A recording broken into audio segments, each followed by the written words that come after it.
सभी दोस्तों को सलाम, नमस्ते, सत श्री अकाल।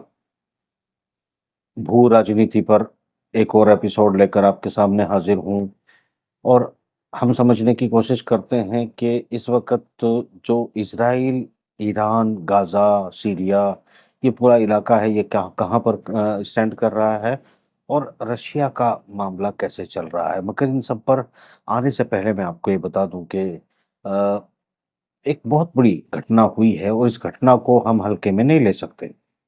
अगर आपका भू-राजनीति में कोई इंटरेस्ट है, तो आपको ये एपिसोड बड़े ध्यान से सुनने और समझने का है।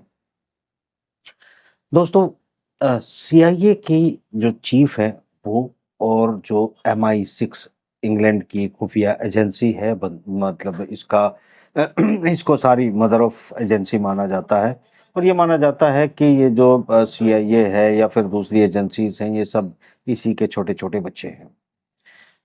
MI6 के चीफ और सीआईए के चीफ ने एक आर्टिकल लिखा ये फाइनेंशियल टाइम्स को भी उन्होंने एक आर्टिकल दिया और अब बाकी उन्होंने अपने इंग्लैंड के अखबारों के साथ बातचीत की है।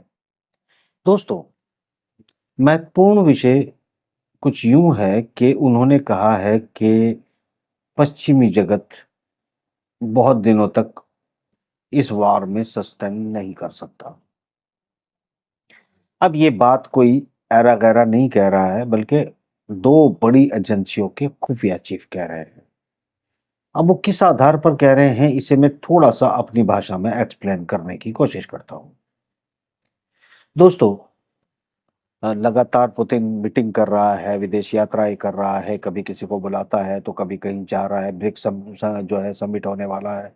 ब्रिक्स समिट से पहले पेपे में जो है उन्होंने बुलाया है मलेशिया के राष्ट्रपति को और उनके साथ बातचीत की। उन्होंने क्या कहा वो महत्वपूर्ण है।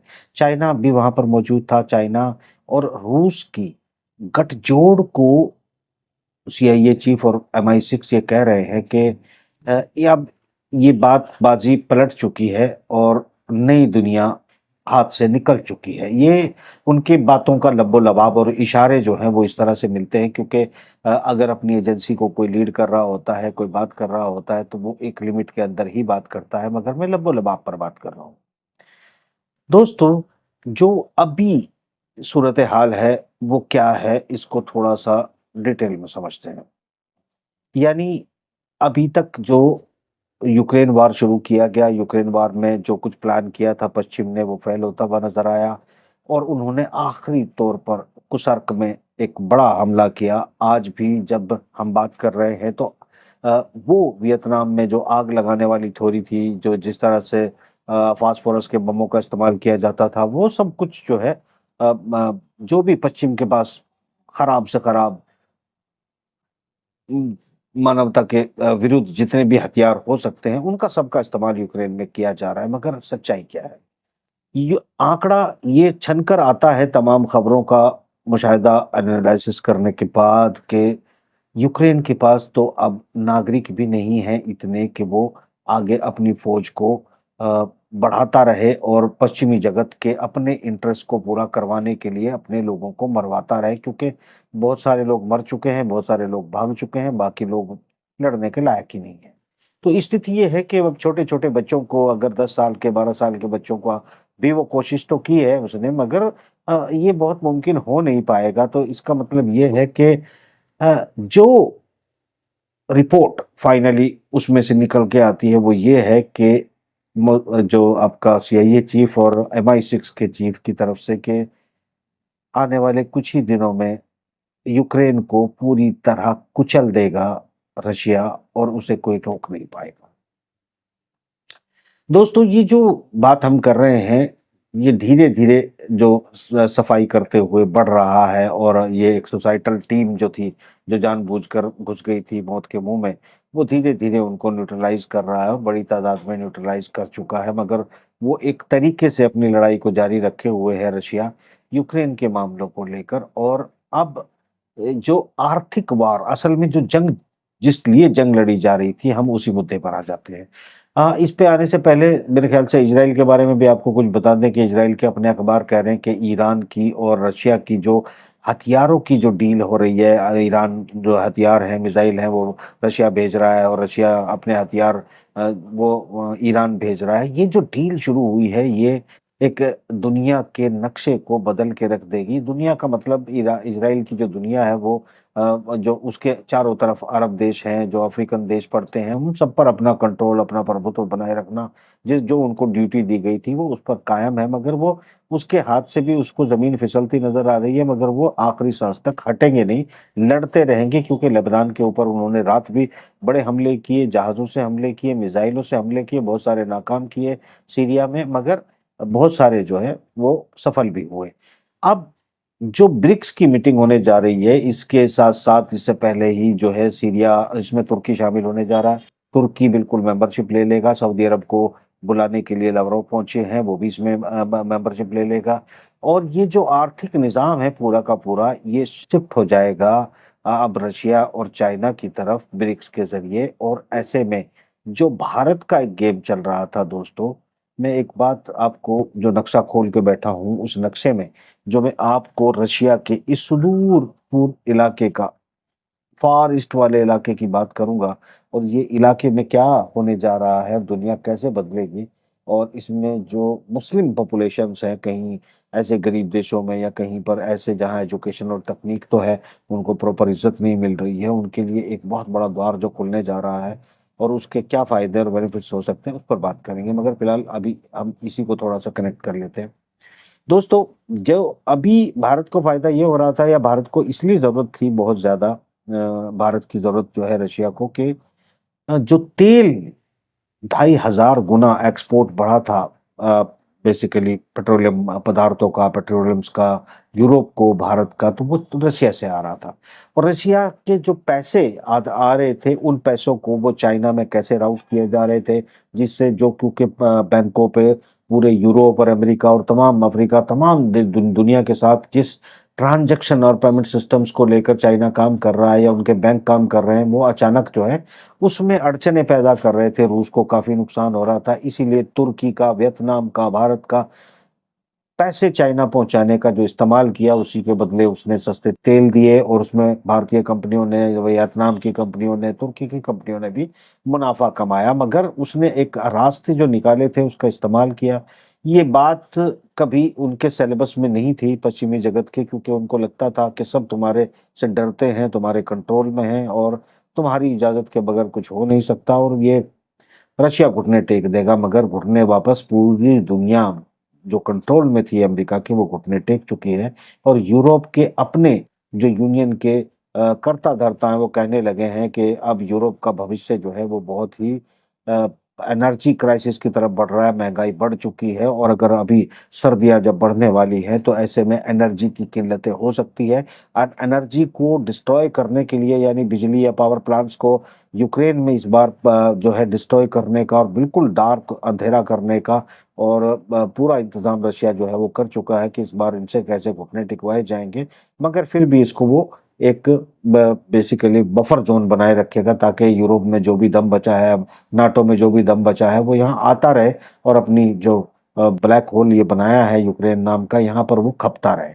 तो कुल मिलाकर दोस्तों ये है कि इक्का दुक्का कंपनियों ने अगर अमेरिका की, ब्रिटेन की, फ्रांस की या फिर जर्मनी की मुनाफा कमाया है, तो उससे जनता पे कोई फर्क नहीं पड़ा है। जनता महंगाई के बोझ के नीचे दबती चली तो जा है ना, रही है, और इसमें वो इससे क्रिश्चियन उठ नहीं आबादी आपको पाएगी। पता है कितनी है? यानी घुटने टेकने पड़ेंगे। और 87 2030 तक का एजेंडा, प्रतिशत, 2030 के नाम से जो अमेरिका, पश्चिमी लगभग जगत, इजराइल के 87%। माता-पिता, इजराइल के कर्ता मिजोरम धर्ता, में दुनिया के क्रिश्चियन रहते पूरे हैं, निजाम के जो मालिकों ने बनाया था, इसके वो ऊपर आ बैकफायर जाते कर हैं। चुका है। ये एजेंडा मणिपुर है। 2030 के हम आधे में पहुंच मणिपुर रहे हैं, में पहुंचने वाले जो हैं, और आधे क्रिश्चियन तक आबादी है, आते-आते खासतौर रशिया, से चाइना ने कुकी और इनको नागा पूरी तरह ट्राइब्स जो यहाँ से कर रहते हैं, दिया है।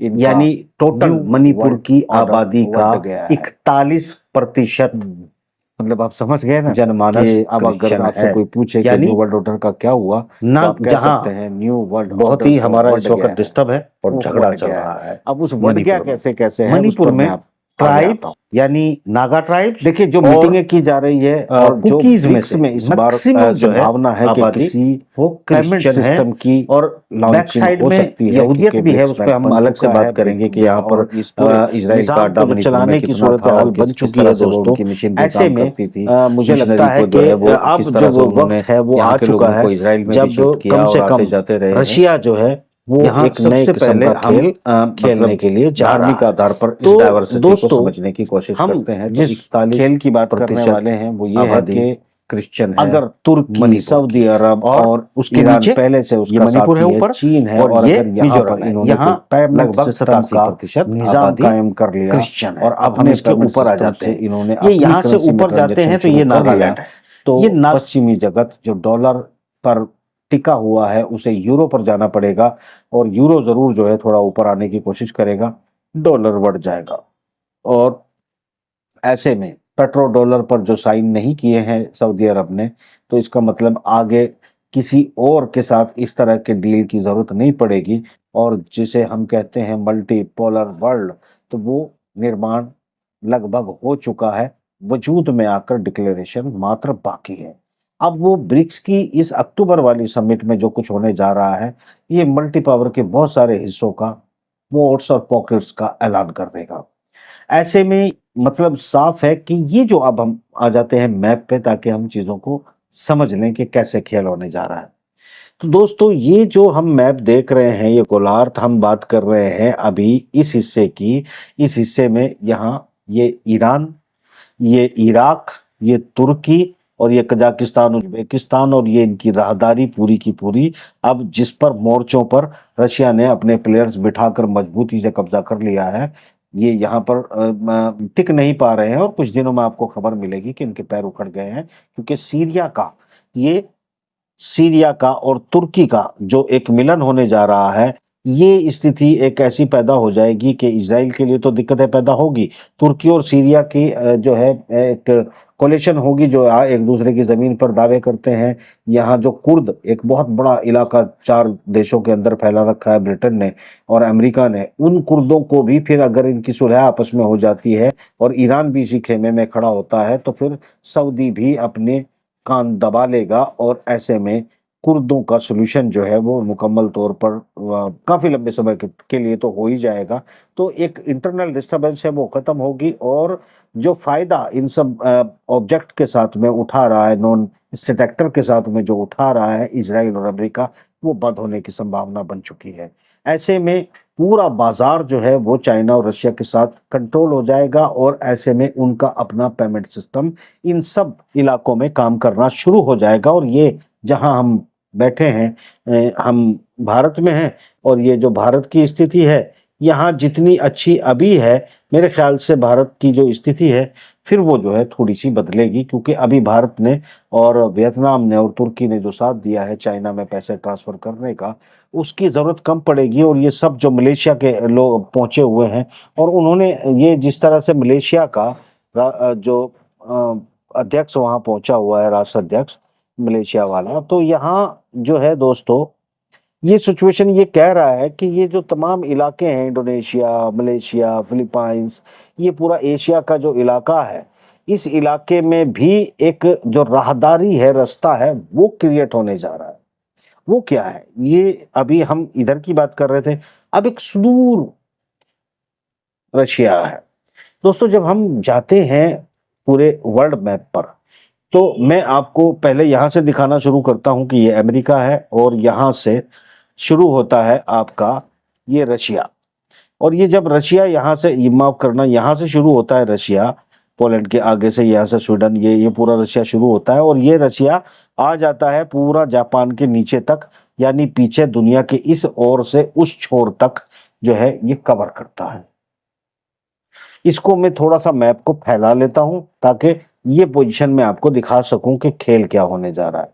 तो ये जो ऊपर की तरफ पूरी दुनिया के ऊपर फैला हुआ रूस है ना दोस्तों, ये जो रूस है, यहाँ अभी तक पूरे रूस की मैक्सिमम जो पॉपुलेशंस हैं वो यूरोपियन भाग में जो रशिया के है, मास्को इधर ही है और ये पूरे के पूरे इलाके में रूस रहता है, जबकि 11 जोन जो है वो रूस के अंदर टाइम जोन होते हैं, इतना बड़ा रशिया है। अब रशिया जिनके लिए वीजा सिस्टम खोलने वाला है, नागरिकता देने वाला है, प्यार देने वाला है, रोजगार देने वाला है, यानी ये पूरा रूस जो है वो खाली पड़ा हुआ है।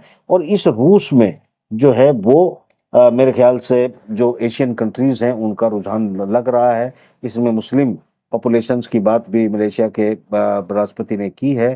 तो ये जो बातें की गई है मलेशिया की तरफ से, इस तरह के मुद्दे उठाए गए हैं, गाजा की भी चर्चा की गई है, मगर ये कहा गया है कि ये लोग टैलेंटेड हैं, तकनीक हैं, और अगर ये इलाका इतना खाली है, जो उपजाऊ है निहायत। और दोस्तों ये जो इलाके की मैं जिसकी बात कर रहा हूँ ना, जिसे बेसिकली फार ईस्ट या सुदूर पूर्व कहते हैं, तो ये जो इलाका है सुदूर पूर्व वाला, इस इलाके में डायमंड, गोल्ड, कॉपर और कोल, ये तमाम चीजें भरी पड़ी है, यानी संपदा ही संपदा है उसके पास। पॉपुलेशन नहीं है, पब्लिक नहीं है काम करने के लिए।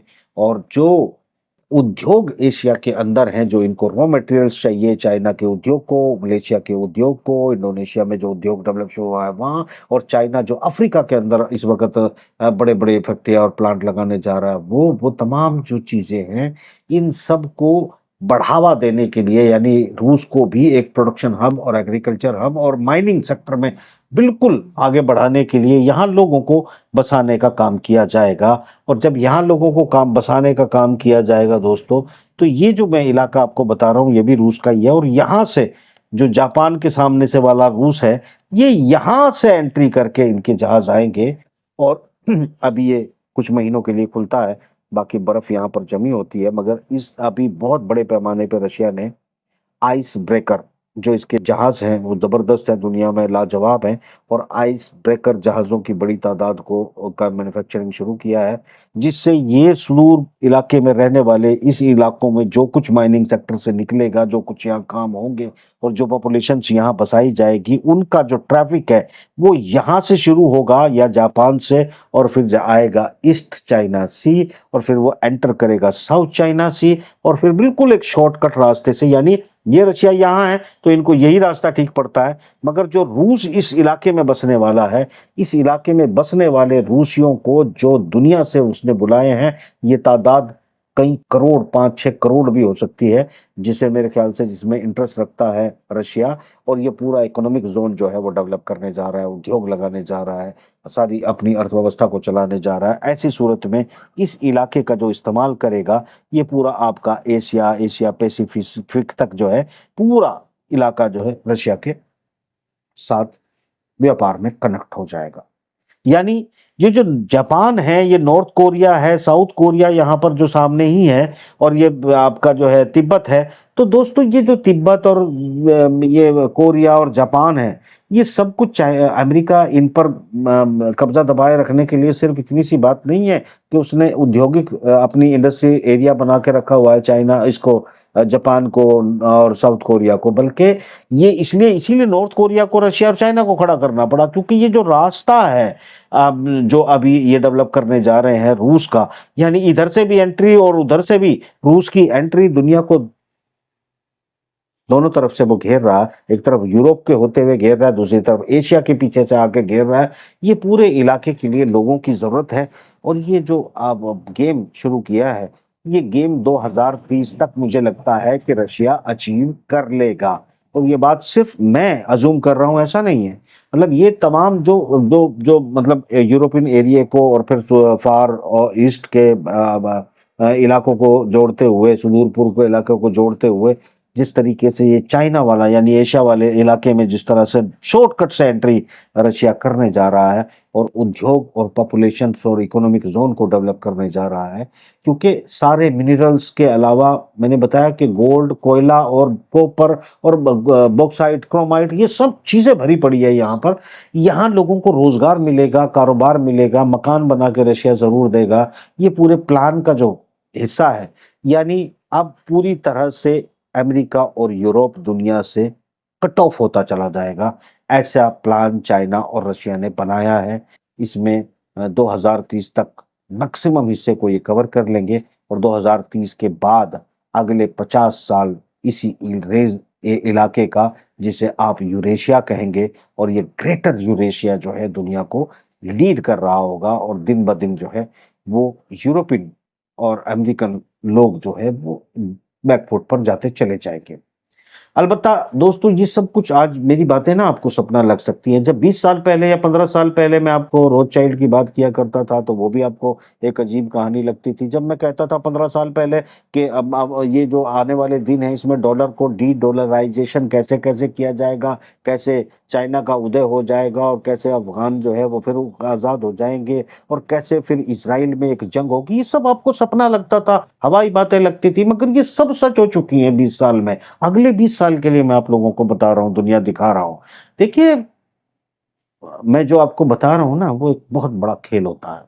उसके लिए आपको पढ़ना पड़ता है, समझना पड़ता है, फिर घटनाएँ आपके सामने घटती हैं, फिर मेरी बातें आपको याद आती हैं, तो आपको समझ आता है। यानी उन लोगों को जो रिसर्च करते हैं, शोध करते हैं या दुनिया के अच्छाई के लिए इंटरेस्ट रखते हैं, ये उन लोगों के लिए मेरे ख़्याल से ज़्यादा अहमियत रखता है एपिसोड। मैं हालाँकि इसमें बहुत सारी बातें मैं कर चुका हूँ। कुल मिलाकर ये है कि इज़राइल, अब हम लास्ट पैरा में आ जाते हैं, ये तो लंबी कहानी है, इसमें तो सैकड़ों एपिसोड में बनाऊँगा कि अब कहाँ से क्या डेवलपमेंट हो गया, कितने लोग कहाँ बसा दिए गए, कितनों की ज़रूरत है, कैसे बसाया जाएगा, कैसे बच सकते हैं, इन सब पर बातें आगे करते रहेंगे। फिलहाल बात करते हैं कि जिस तरीके से अब फ़िलिस्तीन की तरफ हाथ बढ़ाता हुआ इज़राइल अपने आग को आग की तरफ धकेल रहा है और बार-बार ऐलान करने के बाद लेबनान के ऊपर बहुत बड़े हमले नहीं कर पा रहा है, जबकि कोशिश करेगा। इस तमाम कोशिश के पीछे एक ही मामला है कि पूरे यूरोप, नाटो, अमेरिका, जिसमें से तुर्की तो शामिल नहीं होगा, मगर बाकी सबको शामिल करके इस इलाके में इतनी बड़ी युद्ध करवा दे जिससे ईरान खत्म हो जाए और ईरान को तमाम कंट्रोल सिस्टम के साथ रोकते हुए अपनी तमाम प्लानिंग के साथ व्लादिमीर पुतिन ने जिस तरह से स्ट्रैटेजी को आगे बढ़ाया है, उससे पश्चिमी जगत के पैर उखड़ने लगे हैं, इज़राइली लोगों के साँस फूलने लगी है, अमेरिका के